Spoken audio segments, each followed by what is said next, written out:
Pernyataan mantan Menteri Kesehatan era Presiden Susilo Bambang Yudhoyono, Siti Fadila Supari mengenai virus COVID-19 varian Omikron kembali ramai di media sosial. Melalui video unggahan kanal YouTube Siti Fadila Supari Channel pada 18 Januari 2022 silam, mantan Menteri Kesehatan mengatakan virus COVID-19 varian Omikron tidak mematikan.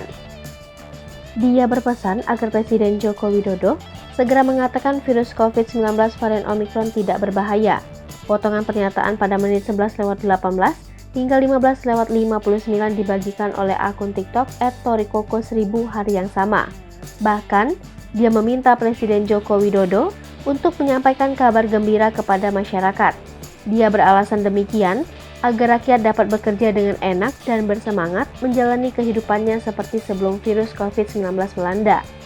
Tak hanya itu, Siti Fadila menilai Presiden Jokowi menyayangi rakyatnya, tetapi kebijakannya terkadang mengecilkan hati rakyat. Pada video itu, Siti Fadila kembali menegaskan Omikron dapat menimbulkan kekebalan alami sehingga masa pandemi COVID-19 ini bisa segera berakhir. Dia pun mengkritik kebijakan vaksinasi massal, karena ada beberapa orang yang tak masuk syarat, seperti kondisi kesehatannya tak memungkinkan atau tingkat antibodi sudah tinggi. Cek fakta. Pernyataan Siti Fadila Supari salah konteks dan termasuk disinformasi.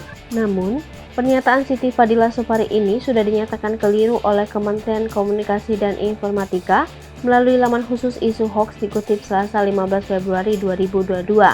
Melansir dari cekfakta.com, varian ini memiliki mekanisme memasuki sel yang berbeda. Varian Omikron menginfeksi lebih banyak sel pernapasan bagian atas daripada sel paru-paru. Semua perbedaan tersebut pada tingkat sel mungkin membantu menjelaskan mengapa gejalanya tidak separah varian Delta. Kepala WHO, Dr. Tedros Adhanom Ghebreyesus mengatakan varian Omikron belum dapat disebut bergejala ringan.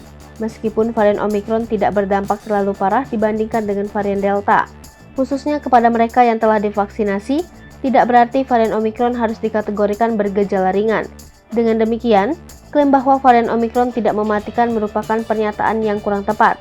Varian Omikron tetap berbahaya dan jauh lebih mudah penularannya serta memiliki potensi kematian bagi penderitanya. Sehingga, klaim tersebut masuk ke dalam kategori konteks yang salah. Video itu sendiri sudah dihapus oleh pihak YouTube karena melanggar persyaratan layanan. Hai pemirsa Sri Popo TV, jangan lupa komen, like, dan subscribe, serta tonton terus berita